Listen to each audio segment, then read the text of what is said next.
Picture this. 1775. The American Revolution has just begun. 13 colonies, each with its own identity, its own militia, and its own agenda, are trying to fight the most powerful empire on earth. The army they've cobbled together is a mess. It's a patchwork of farmers, merchants, and frontiersmen, many of whom have never seen a proper military uniform, let alone followed a unified command. They're from Virginia, Massachusetts, Pennsylvania. They see each other as foreigners, not brothers in arms. The New Englanders think the Virginians are arrogant dandies, and the Virginians think the Northerners are unruly country bumpkins. Fights break out constantly over everything from pay to rations to simple regional pride. This isn't an army. It's a disaster waiting to happen. And into this chaos steps a 43-year-old Virginian planter named George Washington. His task? To take this squabbling, divided mob and forge it into a force capable of winning independence? It seemed impossible. So how did he do it? How did Washington turn this dysfunctional family into the Continental Army that could stand against the British Empire? It wasn't with a single grand speech or one decisive battle.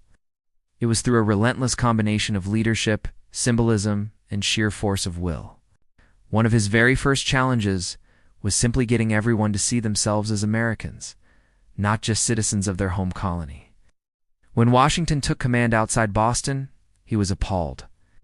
The camp was filthy, discipline was non-existent, and the regional tensions were boiling over. He immediately implemented strict standards of hygiene and military conduct for everyone, regardless of where they came from. He made it clear that there was one standard of behavior, that of a soldier in the Continental Army. This was a crucial first step. He wasn't the commander of the Virginia troops or the Massachusetts troops. He was the commander-in-chief of all of them. But rules and regulations can only go so far. Washington knew he needed to lead by example. Nothing demonstrated this better than his actions during the siege of Boston. There was a moment when a fight erupted between Virginian riflemen and a regiment from Massachusetts. It was escalating quickly, turning into a full-blown riot.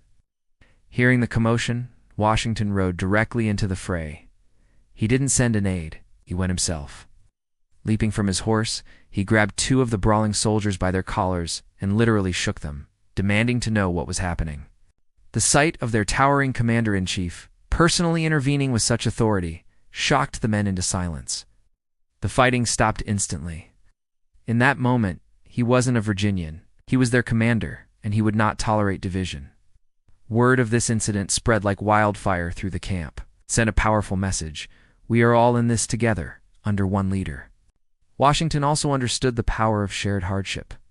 The winter at Valley Forge is the most famous example of this. In the winter of 1777–78, the situation was beyond desperate. The soldiers were starving, freezing, and ravaged by disease. They lacked shoes, blankets, and proper food.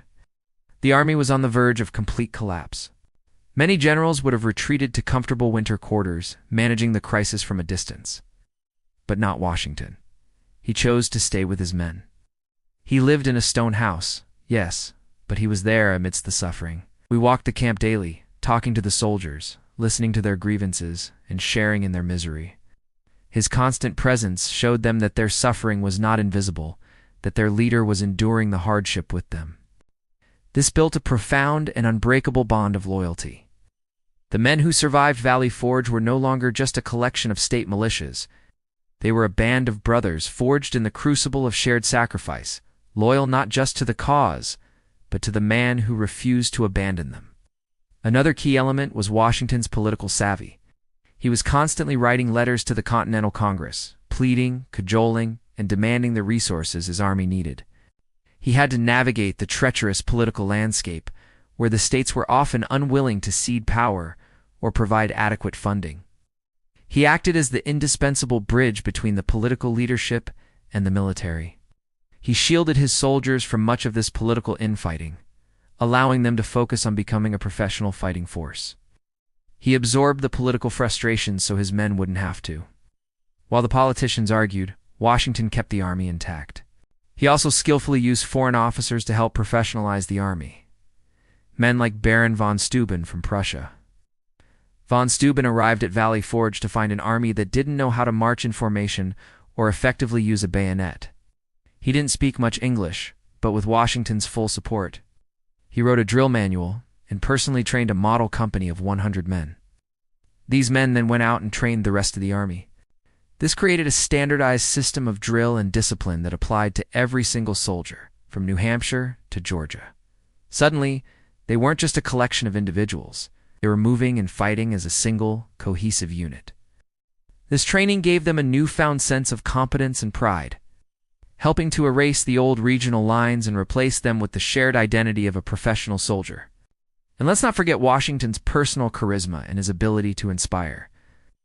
During the Battle of Princeton, the American lines were starting to crumble. In a moment of crisis, Washington rode forward, coming within just 30 yards of the British line. He rallied his men, shouting, "Parade with me, my brave fellows. We will have them soon." He was so close to the enemy fire that one of his aides covered his eyes, certain he was about to see his commander killed.